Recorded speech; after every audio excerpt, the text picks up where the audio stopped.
Hola, este es el video presentación de la etapa uno del reto de la materia Modelación Computacional de Sistemas Electromagnéticos del grupo 2 del módulo de computación. Y nosotros somos el equipo número 2, cuyos integrantes puede ver a continuación. Para poder resolver esta situación problema, nosotros tuvimos que utilizar principalmente tres conceptos, siendo el primero de estos el frenado magnético y cómo funciona. A través del siguiente diagrama podemos identificar cómo funciona el mismo aplicándolo a la situación problema. Lo primero que se hace es que se inducen unas corrientes parasitarias en el tubo de cobre que va dentro de la torre donde se coloca la góndola y después al caer la góndola los imanes de esta interactúan con el tubo de cobre generando una interacción que hace que se cree una dinámica en la que se generan dos fuerzas opuestas que hace que la góndola vaya desacelerando y eventualmente se detenga, generando un frenado magnético. El segundo concepto a explicar es la fuerza de Lorentz. La fuerza de Lorentz es la fuerza creada por el campo electromagnético sobre una carga en movimiento. Para el caso del campo magnético, la fuerza es perpendicular a dicho campo. La fórmula que describe la fuerza de Lorentz es la siguiente. El tercer concepto es la ley de Ampère. La ley de Ampère simplifica la evacuación del campo electromagnético producido por distribuciones de corriente que presentan simetrías con módulo constante en las líneas de campo. Se expresa según la relación que indica que la circulación del campo magnético B, producido por una espira de corriente, a lo largo de una curva C concatenada con la espira, es μ veces la corriente de la espira. A tal curva se le denomina curva de Ampère o curva amperiana. La siguiente expresión es la que modela la ley de Ampère. Y por último, el cuarto concepto es la ley de Biot-Savart.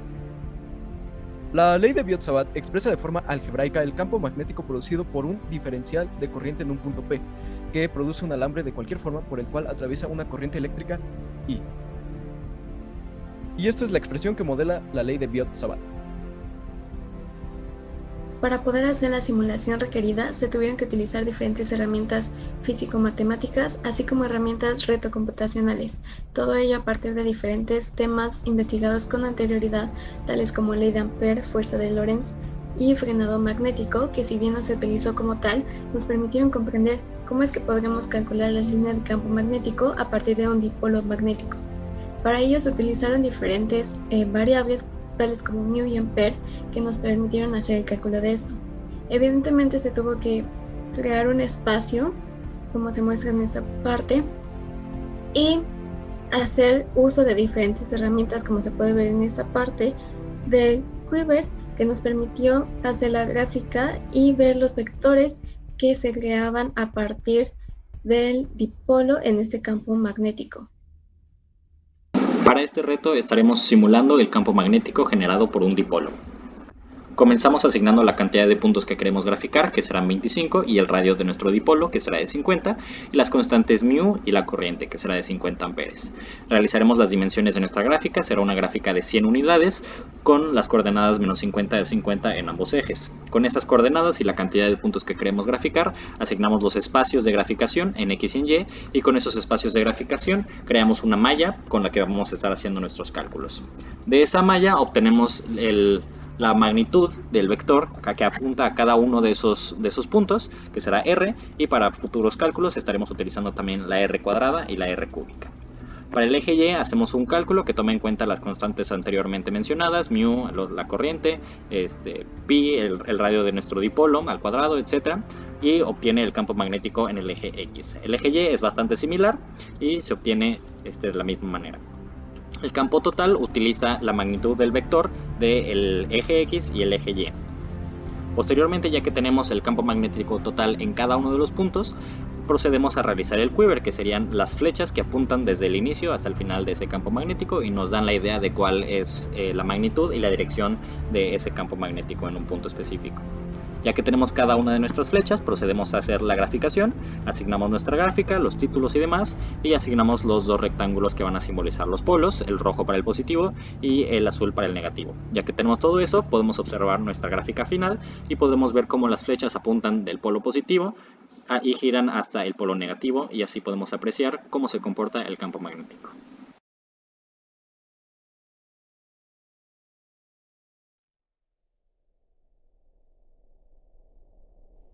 Hola, este es el video presentación del reto etapa 2, simulación de la velocidad del movimiento de la góndola. de la materia Modelación Computacional de Sistemas Electromagnéticos, Grupo 2. Nosotros somos el equipo 2, compuesto por su servidor Arián Fernando Herrera Alcántara, Flavio Rubalcaba Leija, Pablo César Jiménez Villeda, Eliud Valderas Neri y Esteban Padillas Cerdio.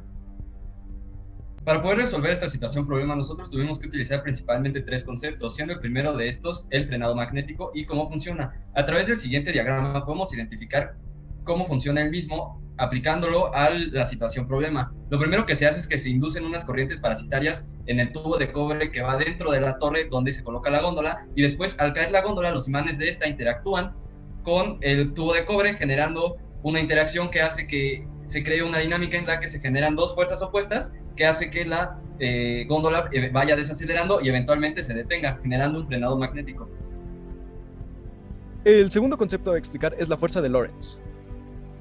La fuerza de Lorentz es la fuerza creada por el campo electromagnético sobre una carga en movimiento. Para el caso del campo magnético, la fuerza es perpendicular a dicho campo. La fórmula que describe la fuerza de Lorentz es la siguiente. El tercer concepto es la ley de Ampère. La ley de Ampère simplifica la evacuación del campo electromagnético producido por distribuciones de corriente que presentan simetrías con módulo constante en las líneas de campo. Se expresa según la relación que indica que la circulación del campo magnético B, producido por una espira de corriente, a lo largo de una curva C concatenada con la espira, es μ veces la corriente de la espira. A tal curva se le denomina curva de Ampère o curva amperiana. La siguiente expresión es la que modela la ley de Ampère. Y por último, el cuarto concepto es la ley de Biot-Savart. La ley de Biot-Savart expresa de forma algebraica el campo magnético producido por un diferencial de corriente en un punto P, que produce un alambre de cualquier forma por el cual atraviesa una corriente eléctrica I. Como hemos analizado a lo largo de todo este curso, hay diferentes métodos numéricos que nos permiten acercarnos a una raíz tomando en cuenta diferentes funciones. Sin embargo, podemos saber que una de las ventajas del método de Runge-Kutta es que nos permite tener un menor rango de error, que evidentemente nosotros lo vamos a poner, pero también tenemos que tomar en cuenta que debemos definir diferentes iteraciones como es en todos los métodos numéricos.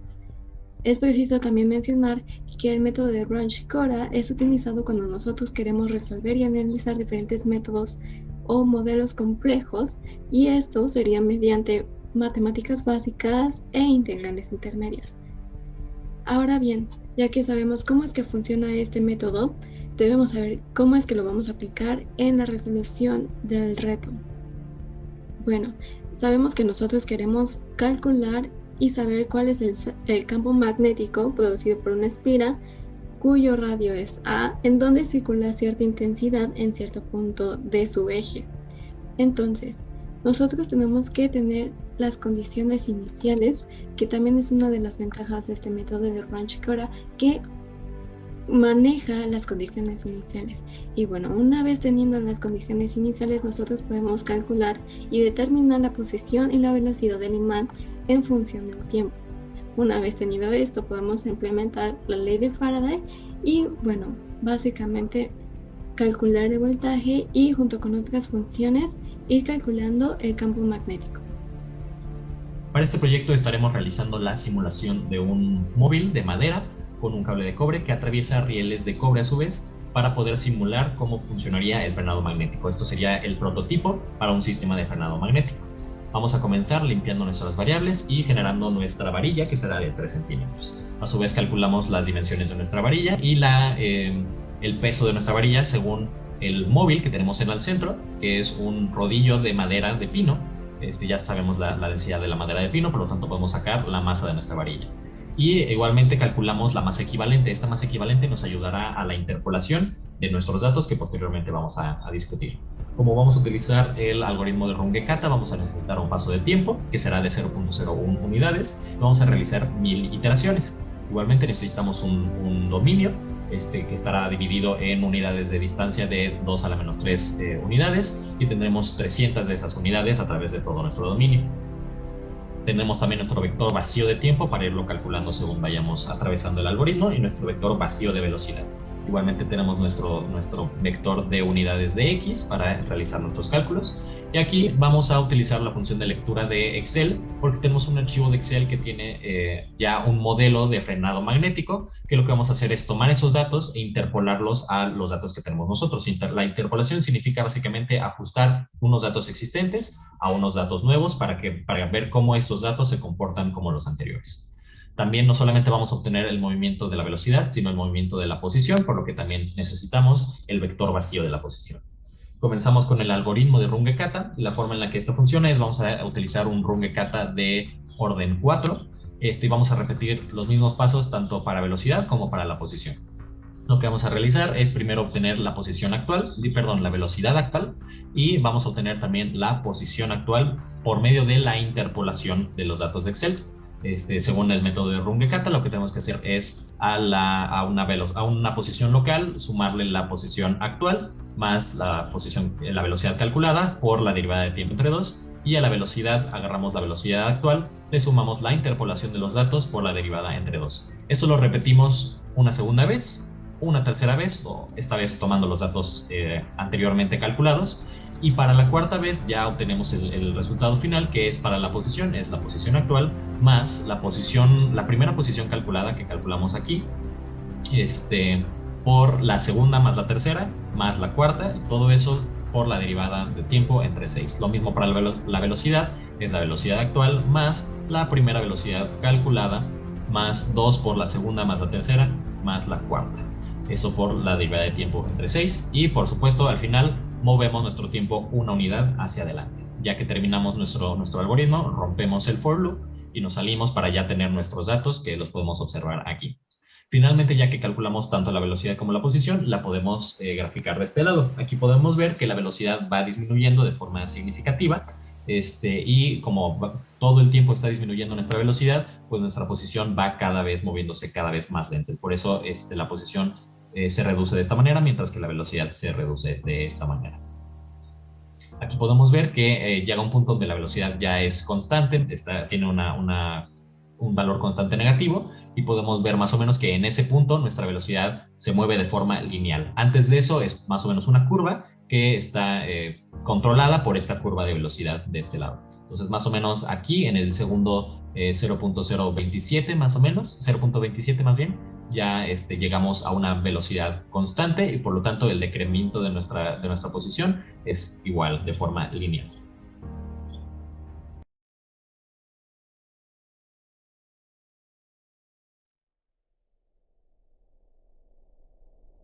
Hola, esta es la video presentación de la tercera etapa del reto de la materia Modelación Computacional de Sistemas Electromagnéticos del Grupo 2. Nosotros somos el equipo número 2. Para poder resolver esta problema, nosotros tuvimos que utilizar principalmente tres conceptos, siendo el primero de estos el frenado magnético y cómo funciona. A través del siguiente diagrama podemos identificar cómo funciona el mismo aplicándolo a la situación problema. Lo primero que se hace es que se inducen unas corrientes parasitarias en el tubo de cobre que va dentro de la torre donde se coloca la góndola, y después al caer la góndola los imanes de esta interactúan con el tubo de cobre generando una interacción que hace que se cree una dinámica en la que se generan dos fuerzas opuestas que hace que la góndola vaya desacelerando y eventualmente se detenga, generando un frenado magnético. El segundo concepto a explicar es la fuerza de Lorentz. La fuerza de Lorentz es la fuerza creada por el campo electromagnético sobre una carga en movimiento. Para el caso del campo magnético, la fuerza es perpendicular a dicho campo. La fórmula que describe la fuerza de Lorentz es la siguiente. El tercer concepto es la ley de Ampère. La ley de Ampère simplifica la evacuación del campo electromagnético producido por distribuciones de corriente que presentan simetrías con módulo constante en las líneas de campo. Se expresa según la relación que indica que la circulación del campo magnético B, producido por una espira de corriente, a lo largo de una curva C concatenada con la espira, es μ veces la corriente de la espira. A tal curva se le denomina curva de Ampère o curva amperiana. La siguiente expresión es la que modela la ley de Ampère. Y por último, el cuarto concepto es la ley de Biot-Savart. La ley de Biot-Savart expresa de forma algebraica el campo magnético producido por un diferencial de corriente en un punto P, que produce un alambre de cualquier forma por el cual atraviesa una corriente eléctrica I. Y esta es la expresión que modela la ley de Biot-Savart. Ahora explicaremos el método de Runge-Kutta que ha sido usado en este reto para modelar correctamente el problema. Como se ha visto con anterioridad, hay diferentes métodos numéricos que nos permiten encontrar las raíces de una función. No obstante, todos cuentan con errores. El método de Runge-Kutta no es la excepción. Sin embargo, es preciso mencionar que dicho método es utilizado para resolver modelos complejos mediante matemáticas básicas e integrales intermedias.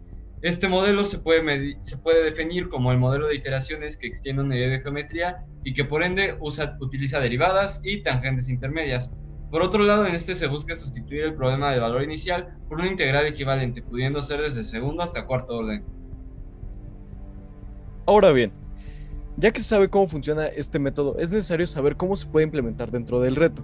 Este método será de gran utilidad para poder determinar la posición y velocidad del imán en función del tiempo. Esto al aplicar una ecuación diferencial de cuarto orden.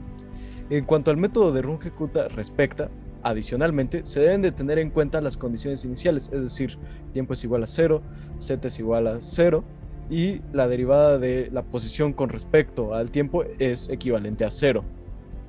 Una vez obtenidos estos datos, se procede a aplicar la ley de Faraday, como se muestra a continuación, para poder sacar el voltaje. Aquí se ve la aplicación.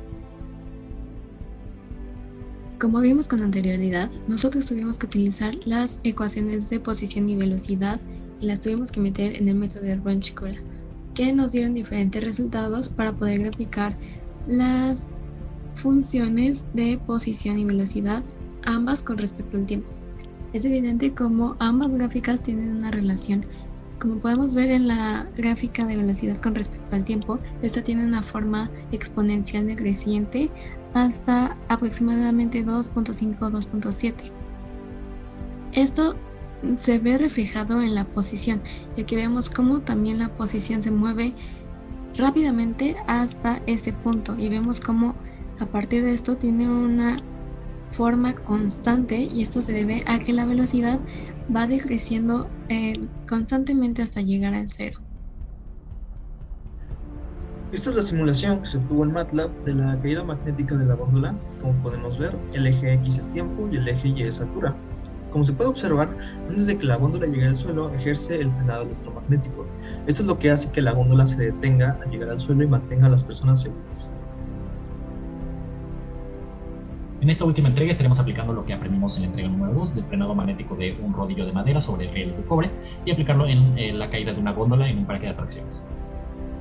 Vamos a utilizar las mismas ecuaciones que definimos la entrega pasada para obtener un resultado similar a este que tenemos aquí. Comenzamos asignando el tiempo inicial, que será 0, y el tiempo final serán 12 segundos, y guardaremos ambas variables en un vector tiempo. Igualmente asignaremos una altura inicial de 0.5 y comenzaremos nuestra primera derivada en 0. Lo que queremos es resolver las derivadas por ecuaciones diferenciales por la función O de 45, pero para eso necesitamos una función que vamos a denominar fold. Ahorita veremos cómo se hace esa función. Una vez denominada esa función, vamos a resolver la derivada por medio de la función de MATLAB y la graficaremos por medio del plot para que nos dé este resultado. Podremos ver que nuestra góndola caerá de forma constante hasta que se active el frenado, y el frenado va a hacer que frene de forma pues suave, va a empezar suavemente, luego va a frenar con más fuerza hasta llegar a una altura casi constante, a un frenado pues bastante suave al final. Recordemos que este frenado es completamente sin fricción, por lo que podrá repetirse de manera indiscriminada. Ahora sí, vamos a ver de qué se trata nuestra función fold. Esta función es la función que definirá el movimiento de nuestra góndola a través de la estructura que estamos viendo de este lado. Nuestra función fold acepta dos valores, y x. X es un vector que definimos aquí arriba, que tiene la posición inicial y la derivada inicial. Asignamos la masa de nuestra góndola y la constante gravitatoria y las constantes de permeabilidad, la permeabilidad relativa máxima para mezclas y la permeabilidad del vacío. Asignamos el radio de la góndola, la resistividad del sistema y la constante de fuerzas. Recordemos que la fuerza en este caso es la fuerza de caída, que es la masa por la gravedad. A partir de las permisividades obtenemos la segunda constante, que es esta K1 y esta K2, una entre otra. Y por último asignamos nuestra primera derivada local, que como recordemos en este caso es 0, que tenemos aquí, esta que creamos aquí. Está guardada en el vector X y es la segunda posición. Ya que tenemos nuestra primera derivada, vamos a obtener la segunda derivada. Esta segunda derivada parte de las ecuaciones que creamos en un inicio, que obtuvimos en el reto anterior. Esa es la segunda derivada. Ya que tenemos esas dos derivadas, tenemos un vector columna resultante, que es la primera derivada y la segunda derivada. Esas dos derivadas son las que vamos a resolver con el método de O de 45, lo cual nos va a dar un vector de tiempo y un vector de posición en Z, que es el que graficamos de este lado después. Y con eso ya podemos obtener el comportamiento de la caída de una góndola por medio de frenado magnético.